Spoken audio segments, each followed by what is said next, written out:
नमस्कार दोस्तों, आप देख रहे हैं स्पोर्ट्स ट्रैक। ईशान किशन और श्रेयस अय्यर ये दो वो क्रिकेटर हैं जो अब बीसीसीआई की सेंट्रल कॉन्ट्रैक्ट लिस्ट से बाहर हो चुके हैं।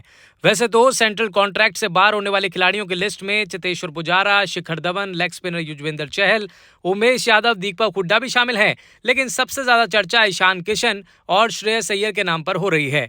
ऐसे में समझने की कोशिश करते हैं कि ईशान किशन और श्रेयस अय्यर के साथ आखिर ऐसा क्यों हो गया। श्रेयस अय्यर इंग्लैंड के खिलाफ टेस्ट सीरीज में हैदराबाद और विशाखापट्टनम मुकाबले में खेले थे, लेकिन इसके बाद वो इंजर्ड हो गए। मौजूदा टेस्ट सीरीज के दूसरे हिस्से में चयन से पहले एनसीए ने अय्यर को फिट घोषित कर दिया था, लेकिन उसके बाद भारतीय क्रिकेट टीम या मुंबई रणजी टीम के लिए खेलने के लिए वो उपस्थित ही नहीं हुए। वहीं ईशान किशन की अगर बात करें तो मानसिक थकान की बात कहकर साउथ अफ्रीका दौरे के बाद से टीम में शामिल नहीं किए गए। ईशान किशन तो राहुल द्रविड़ और बीसीसीआई के कहने के बावजूद रणजी क्रिकेट में नहीं खेले हैं। इस सप्ताह की शुरुआत में ईशान किशन डीवाई पाटिल टी20 टूर्नामेंट में मैदान पर लौटे नजर आए। दरअसल ईशान किशन और श्रेयस अय्यर को बीसीसीआई के एनुअल कॉन्ट्रैक्ट रिटर्न्स लिस्ट से इसलिए बाहर किया गया क्योंकि उन्होंने व्यावहारिक रूप से खुद को भारत के लिए खेलने से अनुपलब्ध बता दिया। ईशान किशन झारखंड टीम से भी रणजी मैच नहीं खेल रहे थे। इस सीजन में उन्होंने एक भी मैच अपनी टीम से नहीं खेला है। इससे ना तो बीसीसीआई और ना तो टीम इंडिया का मैनेजमेंट खुश था। इसी बीच किशन आईपीएल कप्तान हार्दिक पांड्या के साथ बड़ौदा में ट्रेनिंग करते हुए नजर आ रहे थे। तो वहीं श्रेयस अय्यर भी कोलकाता नाइट राइडर्स के प्री सीजन कैंप में दिखे थे। इसी वजह से वो मुंबई के लिए मैच नहीं खेले।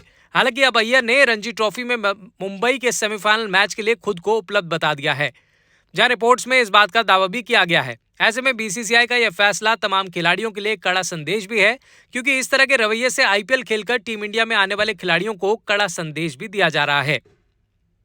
सेंट्रल कॉन्ट्रैक्ट से बाहर होने वाले खिलाड़ियों की इस लिस्ट में स्टार बल्लेबाज चेतेश्वर पुजारा भी हैं, शिखर धवन भी हैं, युजवेंद्र चहल भी हैं और उमेश यादव और दीपक हुड्डा जैसे नाम शामिल हैं। जहां इससे पहले वाले कॉन्ट्रैक्ट में श्रेयस को बी और ईशान को सी कैटेगरी में रखा गया था। तब श्रेयस अय्यर को सालाना 3 करोड़ और ईशान किशन को 1 करोड़ रुपए मिल रहे थे, मगर अब ईशान और श्रेयस को इतने करोड़ रुपए का नुकसान हुआ है। जबकि बी कैटेगरी से चेतेश्वर पुजारा को बाहर कर दिया गया है। सी कैटेगरी से उमेश यादव, शिखर धवन, दीपक हुड्डा और युजवेंद्र चहल की भी छुट्टी कर दी गई है।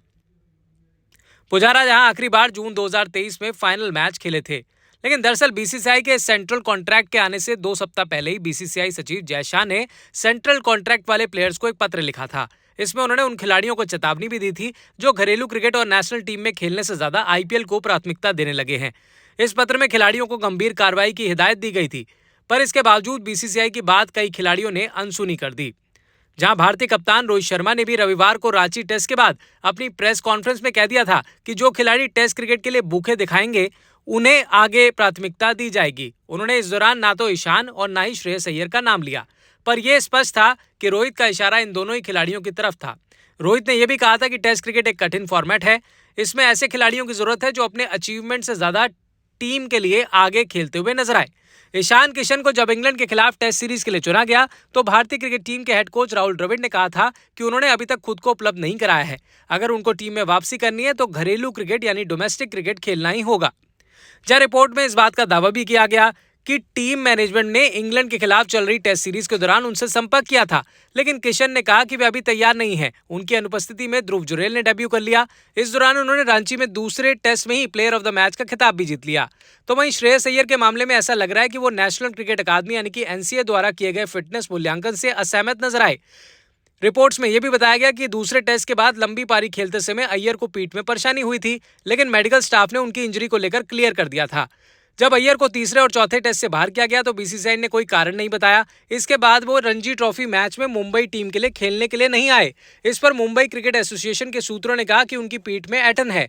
तो वहीं बीसीसीआई के अधिकारी ने बताया कि सिलेक्टर्स को उनकी क्षमता पर संदेह नहीं है, पर अगर एनसीए कह रहा है कि आप फिट हैं और आप खुद को टेस्ट सीरीज के लिए उपलब्ध नहीं बता रहे तो बीसीसीआई आपको कॉन्ट्रैक्ट कैसे दे सकता है। इस अधिकारी ने बताया कि अगर आईपीएल के बाद ये दोनों कॉन्ट्रैक्ट में वापसी के लिए तय मैच खेलेंगे तो उनकी फिर से वापसी भी हो सकती है। वैसे ऐसा माना जा रहा है कि ईशान किशन और श्रेयस अय्यर की प्रतिभा पर फिलहाल बीसीसीआई को कोई संदेह नहीं है, क्योंकि ये बात ध्यान रहे कि वर्ल्ड कप से पहले अय्यर की फिटनेस पर सवाल उठ रहे थे। इसके बावजूद उनके लिए अंत तक इंतजार किया गया ताकि वो टीम में आ सके। तो वहीं ईशान किशन वनडे में दोहरा शतक जड़ चुके हैं, जो ऋषभ पंत की गैर मौजूदगी में बतौर विकेटकीपर केएल राहुल की टीम में आने से पहले टीम में रहे। हालांकि अब केएल राहुल को अफ्रीकी दौरे पर टेस्ट टीम में बतौर विकेटकीपर खिलाया गया था, फिर उन्होंने व्यक्तिगत कारण बताकर टीम इंडिया से नाम वापस ले लिया। बाद में झारखंड के लिए भी नहीं खेले। श्रेयस अय्यर का वर्ल्ड कप 2023 में प्रदर्शन शानदार रहा था। उन्होंने वर्ल्ड कप में कुल 11 मैचों में 113 की स्ट्राइक रेट से 530 रन बनाए। अय्यर 3 बार नॉट आउट भी रहे थे। तो वहीं साउथ अफ्रीका के दौरे पर ईशान किशन टीम में शामिल किए गए थे। चूंकि उन्होंने मौका नहीं मिला, इसी वजह से वो मानसिक थकान की बात कहकर भारत वापस आ गए थे। बात करें बीसीसीआई द्वारा सेंट्रल कॉन्ट्रैक्ट प्लेयर्स की लिस्ट की, तो ग्रेड ए प्लस में 7 करोड़ रुपए सालाना मिलने वाले खिलाड़ियों में रोहित शर्मा, विराट कोहली, जसप्रीत बुमराह और रविंद्र जडेजा का नाम रखा गया है। तो ग्रेड ए में 5 करोड़ रुपए सालाना कमाने के मामले में आर अश्विन, मोहम्मद शमी, मोहम्मद सिराज, केएल राहुल, शुभमन गिल और हार्दिक पांड्या हैं। ग्रेड बी में 3 करोड़ रुपए सालाना कमाने में सूर्य कुमार यादव, ऋषभ पंत, कुलदीप यादव, अक्षर पटेल और यशस्वी जायसवाल का नाम है। वहीं ग्रेड सी, जिनको 1 करोड़ रुपए सालाना मिलेंगे, उसमें रिंकू सिंह, तिलक वर्मा, ऋतुराज गायकवाड़, शार्दुल ठाकुर, शिवम दुबे, रवि बिश्नोई, जितेश शर्मा, वॉशिंगटन सुंदर, मुकेश कुमार, संजू सैमसन, अर्शदीप सिंह, केएस भरत, प्रसिद्ध कृष्णा, आवेश खान और रजत पाटीदार का नाम है। फिलहाल इस अपडेट में इतना ही। अगर आपको वीडियो पसंद आया तो लाइक शेयर जरूर कीजिएगा, कमेंट्स में अपनी राय जरूर दीजिए।